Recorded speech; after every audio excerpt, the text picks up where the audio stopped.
Hello, hello. You're watching Trending with the Tennessee Tribune.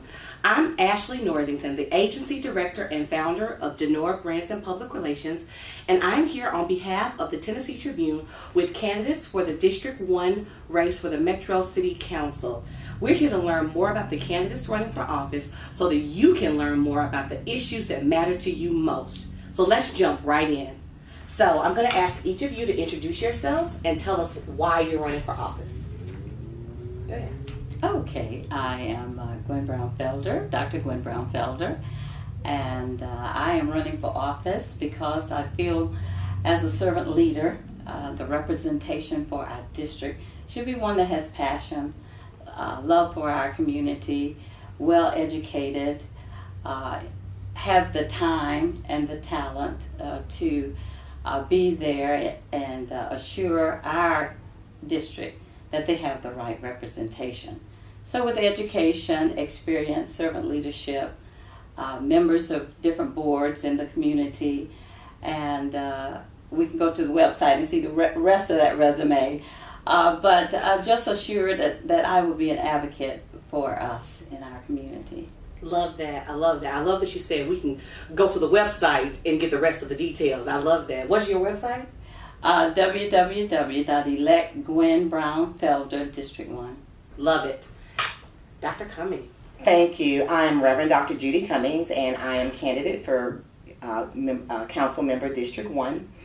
Lived in the district for almost 40 years. My husband and I are invested in the district. We raised our family in the district. Our children were educated in the district, and we're well invested in the district. I have been working in the district for over 25 years on various issues, and I feel that I am the best candidate for District 1, that I can represent the district, that I am the candidate that is honest, hardworking, and has integrity. Our district has been without representation up until just recently, with Nick being appointed as judge. But we in District 1 need and deserve a voice that will speak for the entire district, and someone who is able to bring the district together. I am a trained community organizer, and I have the experience to be able to do that. I love that. So Dr. Cummings, tell me, if you were elected, what would be your top priorities for your district in the next, let's say, 12 months? In the next 12 months, what District 1 is facing, District 1, number one, we're facing a lot of Metro Public Works plans, and so I'm meeting with them because District 1, as you all realize and know, has been that district that has been the most neglected. Sure. And so I've been working with Bike Walk Nashville to make sure that we're getting sidewalks. Also, I've been working really closely with TDOT with the widening of Clarksville Highway to make sure that when the widening happens, that is not as obstructed as it could be, and that we're still able to get to and support the various businesses up and down that corridor. I've also been working for the past, well, since 2008, but certainly for the past 3 years on issues of public transportation. You all know that in this new transit plan that Clarksville Highway is one of those rapid bus transit corridors, and I want to make sure that whatever the citizens vote for, that District 1 is going to be able to be represented and be able to get the benefits from it. Love that. So Dr. Brown-Felder, what would you say your priorities would be if you were elected? Well, basically, my priority during my listening tour is concerned with education and the levels of our education of our children and the importance of that, and how to bring us up from being low man on the totem pole. Sure. And that's important to me. It's important to me for the infrastructure and the different drainage situations that we've had. And these are some of the things that some of the people from the community have given me. Because I made it sure and plain with great clarity that I really don't have a platform. My platform is the community's platform. So I'm continuing my listening tour. I have participated with the transit meetings and different issues on that. I am concerned in regards to the aesthetics of our community, the trash and everything that's going on. And looking at the plan for the transit, it doesn't look as inclusive for the Botto area of our District 1. And so I'm concerned about that. continue meeting and listening and getting an idea of what our community.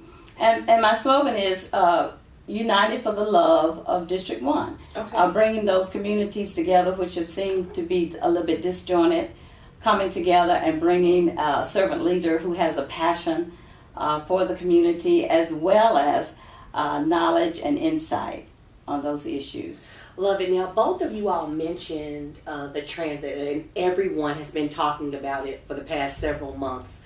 And of course, at this moment, we still don't know what's going to happen, Right. in May with that vote. Mm-hmm. And both of you all mentioned that, your Bordeaux and some other areas of District 1 may have been neglected or not as inclusive as other parts of the city. Dr. Cummings, can you talk with me a little bit about how you'll advocate on behalf of District 1 to make sure? Absolutely, and I have been for the past 3 years. I served as co-chair of Route Mosen Network and now chair Route Mosen Network. And the reason that I did that and put in all of those thousands of hours of volunteer work was to make sure that we were not left out. You know that historically transit has not been kind to communities of color. And certainly if you have lived here for any period of time, you know that when I-40 came through North Nashville, that they split the neighborhood.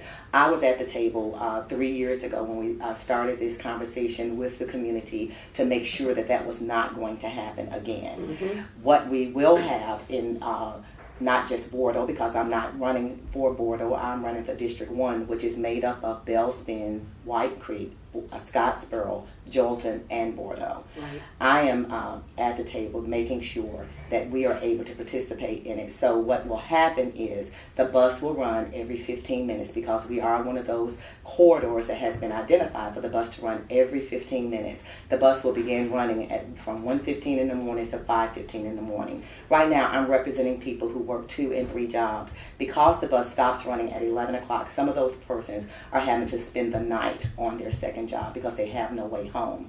If you know anything about child care, you know that if you're not at the daycare to pick your child up by 6 o'clock, you begin being charged $1 per minute. I have mothers who are paying $1 per minute. So I'm there advocating on behalf of the people to make sure that we're going to be able to participate in whatever it is that they determine. And it is the people who will vote. It is the people who will vote for the referendum on May 1st. If they vote for it, then we want to make sure that District 1 is going to benefit from it.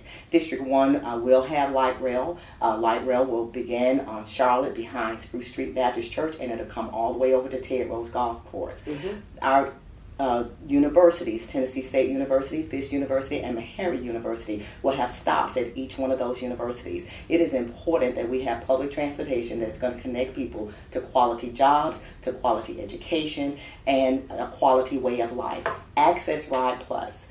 Right now, when you call for Access Ride Plus, you have to call 48 hours in advance. That's right. to schedule it. I have people who go to my church who are in wheelchairs. They have to call on a Wednesday. They don't know how they're going to feel on that Sunday. Right. But when they get the ride to church, if we're having any kind of activity after church, they can't stay because once that van comes, they have to get on it. If not, they have to depend on somebody to fold up their wheelchair, put it in the car, and take them back to their nursing homes. With the new plan, with Access Ride, they will be able to have the same privilege that you and I have when we pick up the phone or text it for Uber or for Lyft. They'll be able to get the ride on demand. So now, if I wake up in the morning and I'm a senior citizen, I'm not feeling well, I call my doctor's office and they say, well, we can see you at 3 o'clock. I don't have to call my daughter or my son to say, can you get off work early because the doctor said that they can see me. I can get my own stuff to the doctor. So that's why I'm for public transit.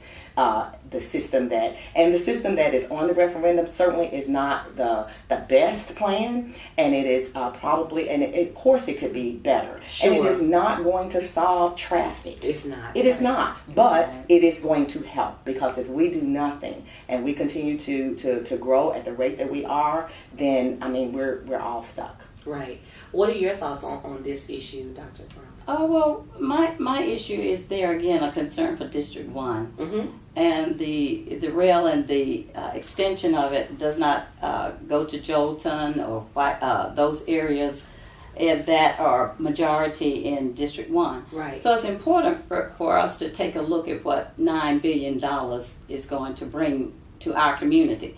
And for District 1, not very much. And so I would see a plan such as that. If we vote on it and put it in, not many changes are going to take place after you are said, okay, you can do this. I'm saying vote against it, and the reason I'm saying that is because of the quote-unquote $9 billion and the fact that it doesn't bring much to District 1. And also the fact that we haven't expanded all that we can do with the bus system that we have right now. I worked under Maynard Jackson in Atlanta, Georgia, and before we got the transit. And before we got the transit there, we made sure that the buses were running 24/7. We made sure that the buses had as many routes possible that covered all the areas, very inclusive. We also began to look at the number of people, the statistics on our bus system before we went into the major transit. And that would be my recommendation. Let's look at this again. Let's expand what we have in our bus system and take it to the fullest, exhaust that, and then come back and look at, we can always put in $9 billion, but to have it where it doesn't extend to all the places and having to add that later and fight again to ensure that my district, District 1, which I am a council person, the best person for, I feel definitely that we should vote that down and come back to the table again and look at a better way that we can be more inclusive of all the districts. I understand. Lots of diverse opinions here on that transit referendum issue. So I've heard a lot about public education. I've heard about transit and access and inclusivity. And, District 1 historically being a community that has been neglected and split and fractured in so many different ways. So based on you all's observations, what would you say the biggest challenge that's facing District 1, and then how will you work to resolve that challenge? Whether it's transit or education or some other issue. I'll start with you. Well, the biggest challenge that I can see in any entity is education. Okay. And I'm a strong proponent to that because it's important that whether you're educated on the district issues, whether you're educated in the school system, whether you're educated in the workplace, education is fundamentally the thrust. Education is part of the reason for the high poverty rate that we have in our district. Sure. Education is primary reason that the voice and the advocacy for our portion, quote unquote, of the pie that we should receive. The district is the largest geographical district, and it seems that we get the least attention. Coming together as a district, including all of the areas, coming together, being an advocate. As I go through the district now, and I can't do anything by myself, but we can do everything together. Sure. So as coming together in our district, really looking at our educational issues on all entities, I think that's the beginning point. It's a never ending. It's always going to be something to do, always something to make better, always something to improve. But to begin with the education, I that would be my strongest suggestion. What about you? So I work closely with Dr. Joseph, meet with him quarterly regarding our education system and our failing schools and the data that shows that statistically students who are black and brown go to juvenile court more than others. So those are issues I've been working on for years. What I see as the top issue in District 1, as I said, is made up of 5 communities, 5 distinct communities who have 5 different visions for their own community. I've served on the Metro Planning Commission for 12 years. 95% of what a Metro Council member does is planning and zoning. I can hit the ground running day one. It's listening to those communities, understanding what their vision is for their community, and then helping to implement that vision. When you talk about rail lines going up to Jolton, I know that my community in Jolton does not want the rail lines in Jolton. So it's listening to what the community wants. And I think that that's probably what we have not had in District 1 is a representative who is willing to listen and then willing to implement the vision for that particular community. District 1 has been the community that has been dumped on and has gotten everything that nobody else wanted. Years ago, back in the 80s, I was working on the issues of the dump. Again, doing public service and working in District 1 is not new to me. As I said, I've been out there almost 40 years.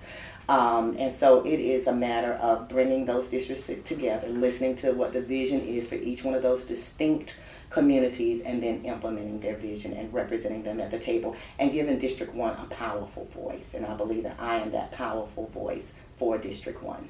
Okay, I love it. So you all, this is the last question that I'm going to ask you, and it's a tough one, okay? And so that question is, why should the voters of District 1 vote for you?